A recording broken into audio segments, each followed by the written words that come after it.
Olá, bem-vindo a mais um vídeo, meu nome é Adolfo Clair e o vídeo de hoje eu quero comentar com vocês sobre Erasmo de Roterdã fez crítica textual ou não? Bom, então eu peço que você acompanhe esse vídeo até o final, assine as notificações deste canal e caso você queira aprender um pouco mais sobre esse assunto de crítica textual, de exegese, de teologia, na descrição do vídeo você encontra dois cursos, o curso de exegese e o curso de teologia. Tá? E caso queira fazer um curso de crítica textual especificamente ou um curso de grego especificamente comigo, apenas essas matérias, pode entrar em contato comigo, o telefone está na descrição. Vamos ao vídeo então, acompanhe a vinheta.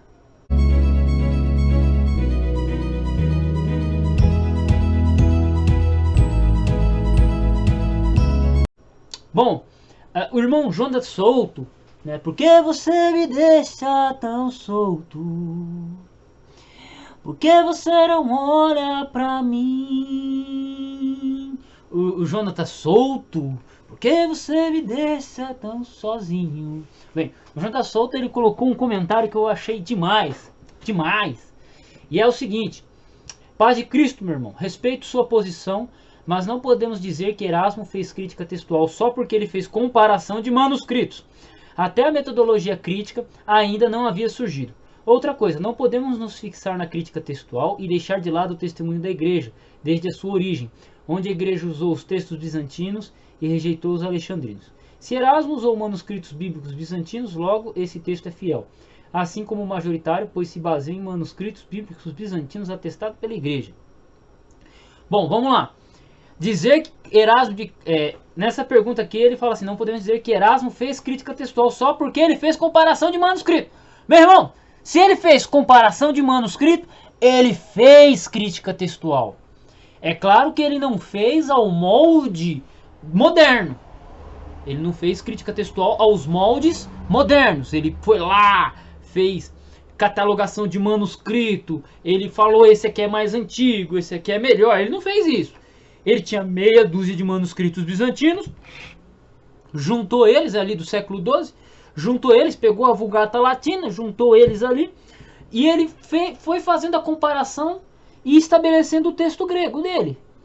Logo ele fez crítica textual, porque ele comparou. Ele não fez nos moldes da moderna crítica textual, da comparação via egípcio, porque não tinha catalogação de manuscritos na época dele, e ele não fez também no molde majoritário, porque também não tinha catalogação de manuscritos. Eles não tinham ideia da imensidão de manuscritos.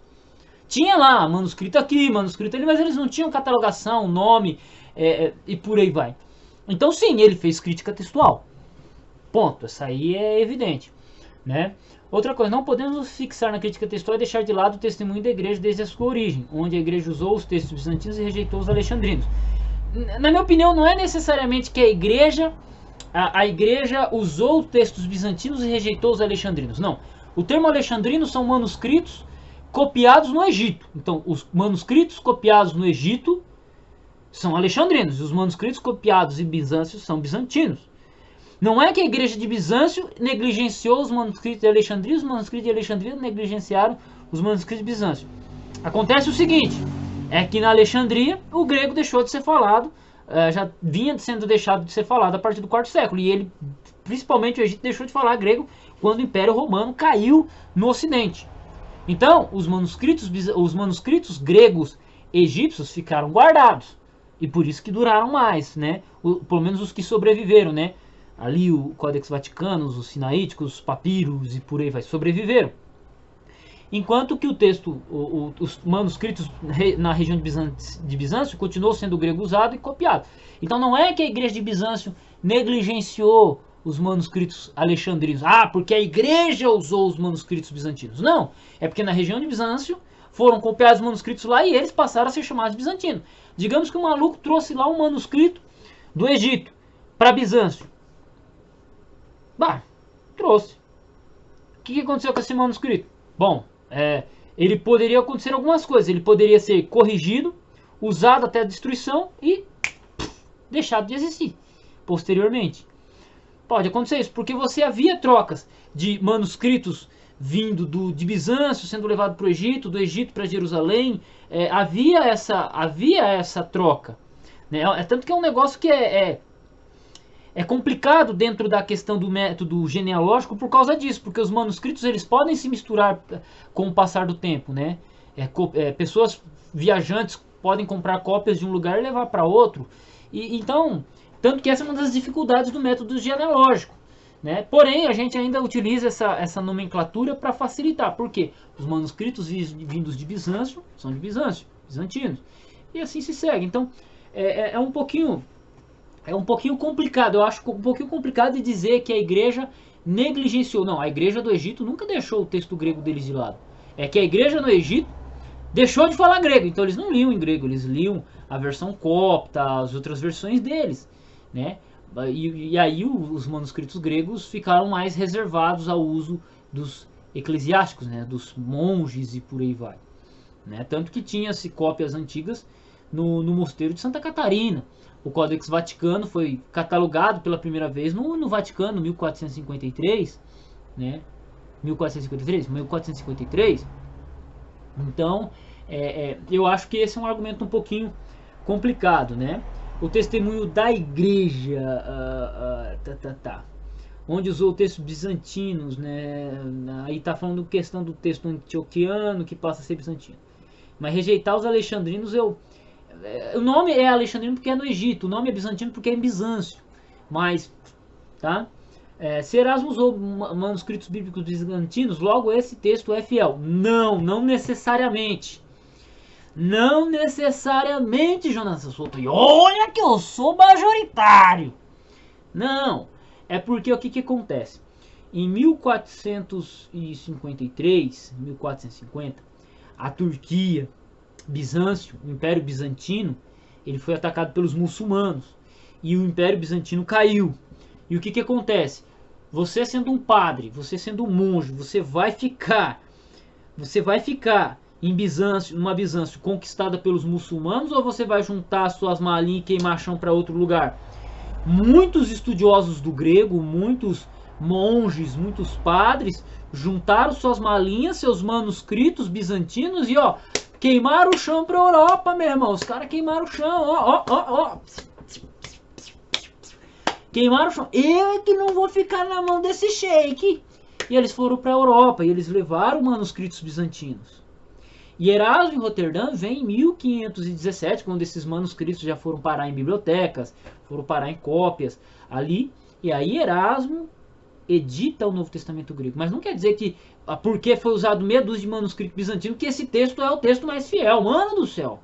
Não tem como, porque se você olha pro texto de Erasmo, que é chamado de texto Receptus, por mais que eu respeite muito, mas você encontra alguns textos no texto Receptus que ele não tem atestação na maioria dos manuscritos.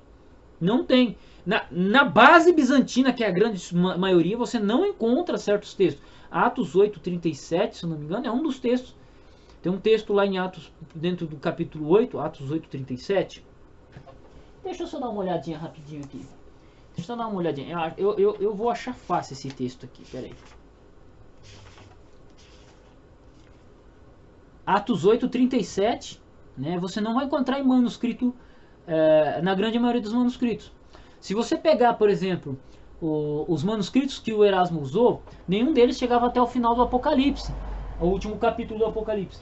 Então os últimos seis versos do Apocalipse, Erasmo retraduziu da Vulgata Latina. E aí tem leituras lá que não se encontra em manuscrito grego nenhum. Então, é complicado, meu amigo, fazer alguma afirmativa. Respeito demais. Eu acredito que não devamos basear o princípio metodológico que eu utilizo é que nós não devemos nos focar em poucos manuscritos para estabelecer uma leitura original. Né? Por isso que a minha lógica, a lógica que eu sigo nesse vídeo aqui, ou nas minhas explicações, é majoritária, porque eu vou dar muito peso à grande maioria dos manuscritos. Talvez em raros casos em que haja necessidade, mas em raros casos seja necessário usar uma outra metodologia. Mas no grosso do texto em si, eu acredito que deve ser utilizado a evidência da manuscritologia, a grande massa. Por quê?